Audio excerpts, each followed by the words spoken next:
Hola, muy buenas a todos. Soy José Javier Martínez, miembro de la misión catalana en Oxirrinco. Con esta charla veremos por encima las fases histórico-arqueológicas del sector 24 para pasar a la intervención de la última campaña que acabamos de finalizar, en un sector que llevamos excavando ya unos 12 años. En primer lugar, para entender el sector, antes de entrar a ver los últimos hallazgos de esta campaña, debemos ver qué hay en esta área de excavación. Básicamente tenemos tres grandes fases bien diferenciadas en función del uso que se le da al sector. Estas fases son las tres fases que podéis ver aquí en la diapositiva. Una primera fase, como Serapeum Ptolemaico del siglo III, y que llega, mínimo que sepamos, por las fuentes hasta el 231 después de Cristo, aunque es más que probable que llegue hasta el siglo IV, como veremos más adelante. Una segunda fase, o uso como basílica dedicada a San Filoxeno, que iría aproximadamente desde el siglo V al VII después de Cristo, y que sabemos que con la llegada del Islam en el 641 a Oxirrinco, la famosa batalla de Bagnasa, se masacra la ciudad.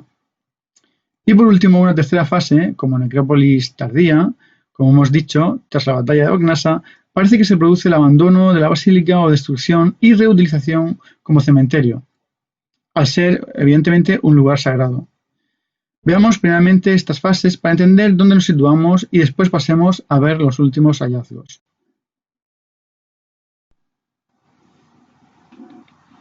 Desde la visión que nos da la fotografía aérea de 2018 que hacemos con la cometa, podemos apreciar por cronología las fases del Serapeum, marcada en color verde, como aquí tenemos, es decir, el edificio previo tolemaico, que luego en el periodo romano mantiene el uso e incluso, como también ocurre en el Serapeum de Alejandría, se llevan a cabo reparaciones y que finalmente, años posteriores al Edicto de Milán, todo este conjunto subterráneo se reintegra dentro de la basílica que podemos ver marcada en color azul, reutilizándose el Serapeo a modo de cripta cristiana en este periodo tardío y transformándose este espacio subterráneo para dar cabida a los relicarios, integrando las pinturas cristianas, inscripciones, asumiendo en esta fase cristiana un nuevo uso. Y ya finalmente, como hemos dicho, a partir del VII, tras su destrucción y abandono, se transforma en necrópolis junto a la zona del altar, por su importancia marcada aquí de color rojo. En esta vista planimétrica no solo se ven los diferentes elementos que componen el sector, sino también podemos apreciar la configuración de los suelos de la basílica en función de las naves o pasillos. Así podemos ver unos suelos configurados a modo de líneas paralelas, de losas, o tipo a modo de soga, digamos, en las naves 1 y 5, así como el pasillo de entrada de la basílica, y que seguramente daría la vuelta por completo hasta la zona del altar. Por el contrario, en las naves 2 y 4 tenemos un suelo de losas en espiga y la central, el número 3, compuesta por losas mucho más grandes, además de una estructura denominada contracoro, que configurada por unos bellos plúteos decorados que separan los espacios dentro de la basílica.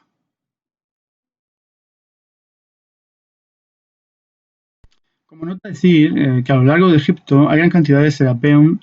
templos dedicados al dios Serapis, sincretismo entre Osiris egipcio y Apis griego, culto traído por Ptolomeo I para unir las corrientes política y religiosa de Egipto, controladas por helenos y egipcios.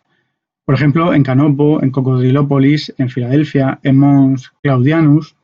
en Luxor, en Berenice o en Majarraca. Pero evidentemente siempre destaca, y seguro que muchos habéis estado y visitado, el Serapeum de Alejandría, o al menos lo que queda de él. Pero el templo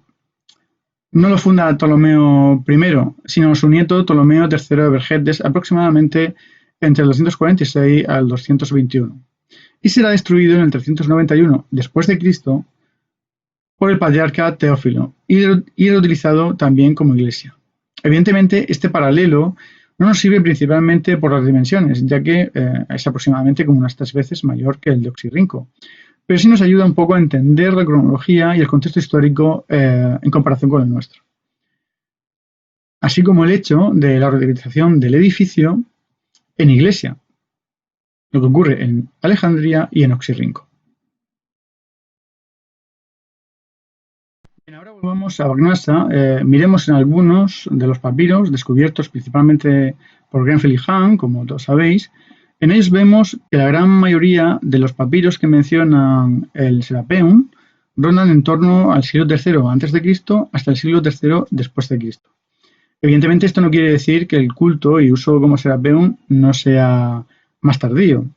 En ello se menciona en el templo de manera general o colateral, como el que queda en la plaza del Serapeo con otra persona, o quedan en el banco para una transacción, tienen un litigio, también aparece mencionado en testamentos, etc. Todos estos papiros, evidentemente, son importantes para definir las funciones del mismo dentro de lo que es la vida cotidiana. Pero, por desgracia, no permiten ubicar el Serapeo de una manera precisa y exacta. Evidentemente, aún faltan muchos papiros por estudiar de la colección excavada por Grenfell y Hahn. Por ejemplo, el papiro Oxy 247, que básicamente es un registro de la propiedad en el que se menciona el Serapeum, diciendo que la propiedad en cuestión está cerca del Serapeum, es decir, no se da una ubicación. En este papiro, en el 269, es un préstamo de dinero que el banco del Serapeum da a una persona, pero por desgracia poco dicen de la ubicación, más allá de entrar en los detalles del préstamo. Bien, pero ¿qué nos encontramos nosotros en el sector 24 que tenga que ver con el Serapeum? Bien, dentro de lo que serían los restos que nos quedan del Serapeum, disponemos de una serie de estructuras de fundación hechas con adobe, de época claramente tolemaica, por su tipología y medidas, que podrían corresponder con este edificio previo, sobre el que posteriormente se reedifica y reutiliza, evidentemente, como basílica cristiana. Aquí tenemos uno de los muros y otro de los muros visto lateralmente.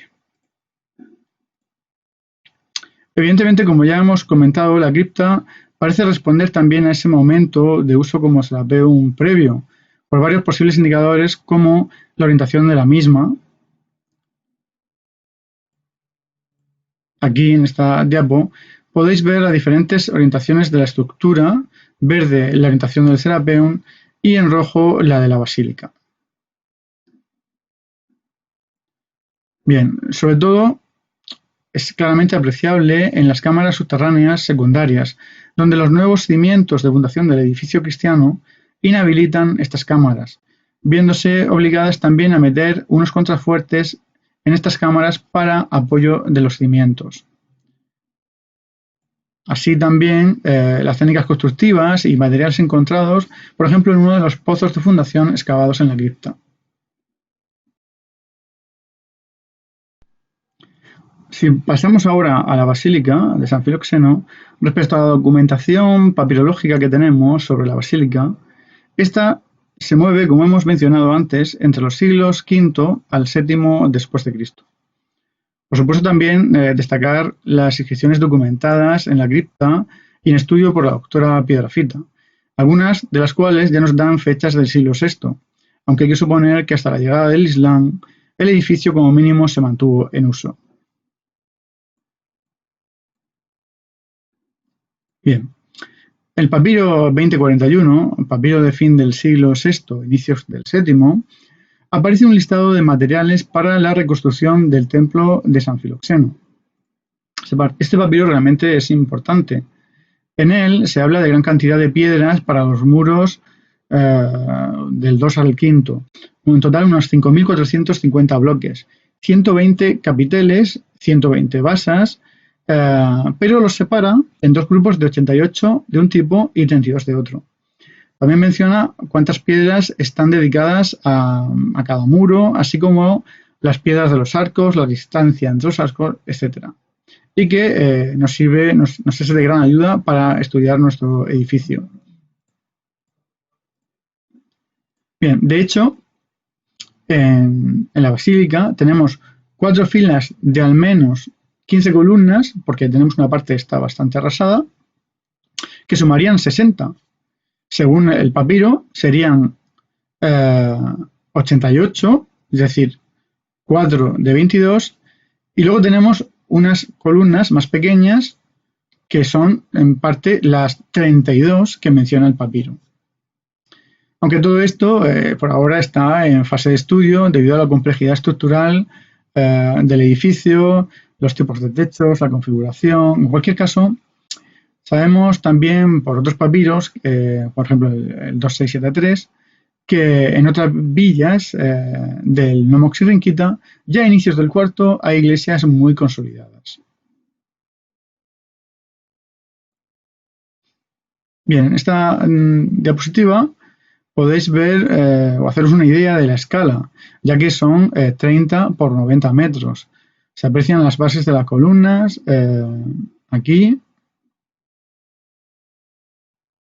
La restauración que se está haciendo ahora mismo en el techo, la parte de la cripta que está sin techar todavía y todo el complejo basilical.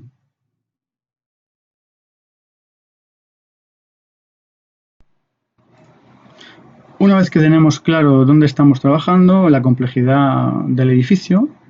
vamos a pasar a ver qué hemos hecho esta campaña de 2020. Básicamente quedaba por excavar, como veis aquí, marcado en azul, la zona sureste del edificio, y la excavación de esta zona era importante, entre otras cosas, para determinar algunos aspectos que aún no estaban claros, como por ejemplo el límite del edificio por el este, ya que en la zona noroeste estaba completamente arrasado y desmantelado. Comprobar si en la cabecera de la basílica habían estructuras laterales a modo de postoforio, y por supuesto ver si en esta zona también habían enterramientos tardíos, ya que parece que solo se dan en la cabecera de la basílica, evidentemente, como hemos mencionado ya, por su importancia. Durante los trabajos de limpieza y excavación de la zona, hemos podido constatar una línea de muro, continuación del muro sur del edificio basilical, pero que entronca al final del mismo con unos bloques pertenecientes a una estructura que podéis ver aquí, que nos hacen pensar en la posibilidad de que la estructura basilical se abriese en forma quizá de T en la cabecera o que ahí esté el transepto, como se ocurre en otras basílicas como la de Aumina. O quizás solo sea un añadido lateral a falta de poder excavar mejor la zona que la rodea y delimitar su contorno. Hay que destacar que la zona se excavó superficialmente en campañas anteriores, pero durante estas se ha completado la misma y han aparecido, entre otros elementos, una serie de basas in situ que parecen configurar un espacio específico dentro del edificio y que quizá por paralelos podríamos identificar con la zona del altar o habitaciones laterales o pastoforio. Bien. También se han encontrado en esta zona algunas canalizaciones que van hacia el exterior del templo y que debemos estudiar en próximas campañas. La excavación de la zona finalmente ha permitido localizar el cierre del edificio, que aquí podéis ver. Por desgracia apenas nos han quedado más que los cimientos del mismo y que están compuestos por una hilada de bloques de piedra con orientación este-oeste en su mayoría y que claramente lo cierran y configuran el edificio con unas dimensiones de 90 metros de largo por 30 de ancho. En la vista aérea podemos ver claramente el límite final del edificio, así como a la derecha las tumbas tardías que ocupan la cabecera de la basílica. En cuanto a los materiales documentados, debemos destacar la aparición de lucernas ovaladas lisas sin decoración, también algunas con decoración cristiana, más típica de esta cronología tardía. Por supuesto, monedas tanto tardorromanas como islámicas y que atestiguan la reutilización de algunas partes de la basílica en épocas posteriores. Pequeños ungüentarios o lacrimatorio y pequeñas cuentas de collar y piedecitas preciosas realmente sin valor, pero que van apareciendo como pequeños restos en toda la excavación. Pero aunque hemos excavado esa zona, sobre todo se han continuado los estudios arquitectónicos del edificio, sus técnicas constructivas, materiales utilizados y estudio del programa decorativo ornamental interior y exterior del mismo. La gran variedad tipológica decorativa claramente nos habla de talleres locales, elementos realizados en piedra calcárea posiblemente de las canteras cercanas, al otro lado del río, principalmente de caliza numulítica y que configuran en el edificio un programa decorativo muy variado y ecléctico, aprovechando por tanto los diferentes estilos de los distintos periodos de uso del mismo, que da de alguna manera también muestra de la abundancia de estilos y creatividad de los talleres. Los diseños parecen responder a estilos o corrientes bien diferenciadas en el Egipto tardío, los motivos florales y los geométricos, y que podemos encontrar por igual en piezas con la misma funcionalidad, como puedan ser cornisas, lesenas, cornisas de arcada, edículos, marcos de puertas, etc., en los que los diseños principales son los óvalos, las perforaciones, racimos de uva, grecas, cruces, cuadrados, nudos, tallos sinuosos de vegetación con flores y entrelazadas, así como otras variantes que quizá nos hablen de diferentes talleres de fabricación.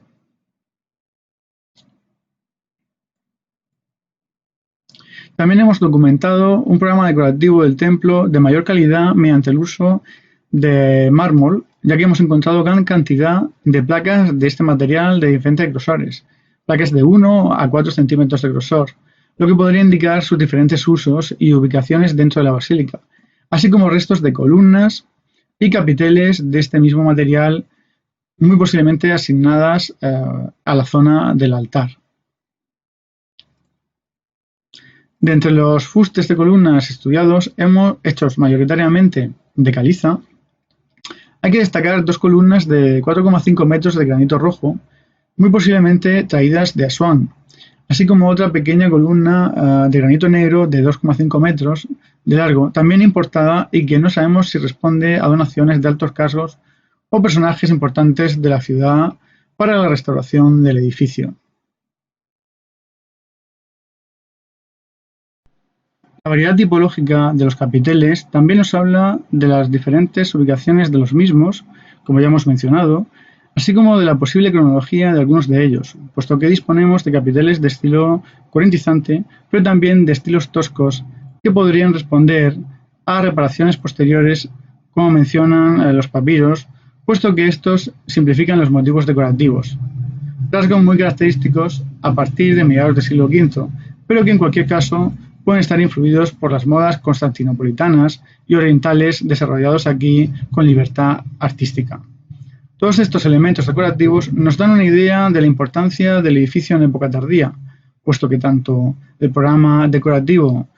como los materiales empleados en algunas zonas, como puede ser granito o mármol en la zona del altar, nos hablan de la importancia del edificio, como así lo demuestran también las dimensiones del mismo, que ya hemos mencionado, de 90 por 30 metros. Su composición en 5 naves, la cripta, con un programa decorativo de gran importancia, y varias fases superpuestas de pinturas o la gran cantidad de inscripciones y graffiti documentados en el mismo y actualmente en fase de estudio por la doctora Piedrafita.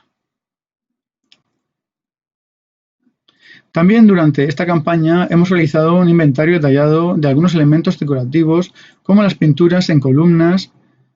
como esta que se ve aquí de Hunan, símbolo de la vida, adoptado al cristianismo con su alfa y omega incluida. También hemos documentado esta simbología, el Ankh, en gran cantidad de columnas de la basílica. Por supuesto, un gran número de crismones en algunos dinteles y cornisas, lúteos bellamente decorados y que servían para dividir los diversos espacios de la basílica, así como diversos plintos que muy posiblemente se encontraban en la zona del altar, algunos incluso con textos y grafitis en su base.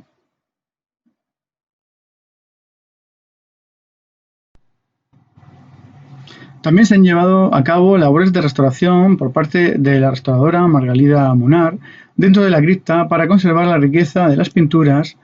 disponible, así que esto permita, en la medida de lo posible, en un futuro, hacer el yacimiento visitable.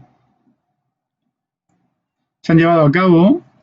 la limpieza de pinturas y su conservación, o incluso el levantamiento de capas lisas sin pintura que cubrían pinturas y símbolos cristianos de cronología previa, ya que hemos detectado diferentes fases dentro del programa pictórico decorativo de la cripta.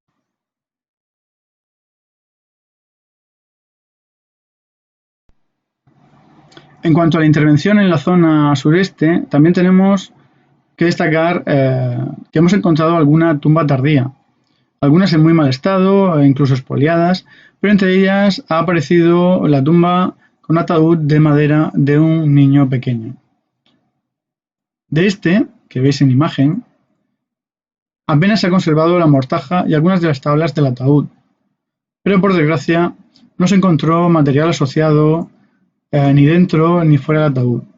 Actualmente el niño, el muerto, está en fase de estudio.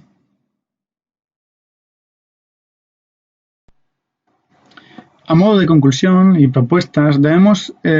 estudiar en el futuro, a través de la arqueología y de los papiros, el salto cronológico que tenemos desde el fin del uso del Serapeum, que se documenta en los papiros en el 271, hasta la referencia del 470 después de Cristo ya como basílica. Es decir, tenemos 200 años que no sabemos exactamente qué ocurre, pero que sí sabemos por paralelos como Alejandría que Teófilo, el patriarca, en el 391 destruyó el Serapeum. Evidentemente hay que ver cómo afecta esto al resto de Egipto y especialmente a Bagnasa. Es algo que estamos estudiando ahora mismo. Es posible que aquí ocurriese como en Alejandría, es decir, que se reutilizase el Serapeo como basílica, ya que así se atestigua en todos los restos arqueológicos que tenemos. Y aunque no podemos aún dar una fecha exacta, parece que es en torno a principios del siglo V cuando podría haberse producido esta transformación. Sobre todo hay que tener en cuenta que la destrucción del Serapeum de Alejandría en el 391 también es propiciada por el edicto de Tesalónica, donde Teodosio I, en el 380, convierte el cristianismo en la religión oficial, lo que afectaría claramente también a Oxirrinco. Es evidente que debemos seguir indagando sobre el estudio de los Serapeum, las basílicas, para buscar paralelos, pero sobre todo en la historia de Oxirrinco, en este periodo. Y de este edificio, al ser un gran edificio de gran importancia para comprender las fases tardorromanas desarrolladas en la ciudad, y que a todas luces van a deparar grandes sorpresas que en parte ya se intuyen por la documentación papirológica encontrada previamente en esta ciudad y que junto a la información arqueológica que vamos hallando cada año, con también la epigráfica, nos llevan cada día a pensar que nos encontramos claramente con la Basílica de San Filoxeno, transformada en origen desde un templo de culto a Serapis, es decir, el Serapeum de Oxirrinco, que con la llegada del Islam, esta basílica se abandona y destruye y reutiliza como necrópolis por su importancia religiosa.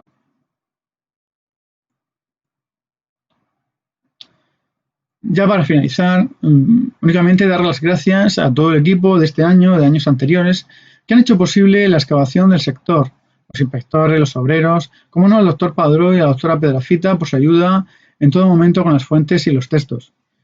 así como a los patrocinadores y mecenas como la Universidad de Barcelona, el IPOA de Barcelona, la Universidad de Montpellier, la Fundación Padar, el Ministerio de Cultura y la Sociedad Catalana de Egiptología, puesto que su aportación económica también es fundamental para nuestra labor. A todos muchas gracias y hasta la próxima.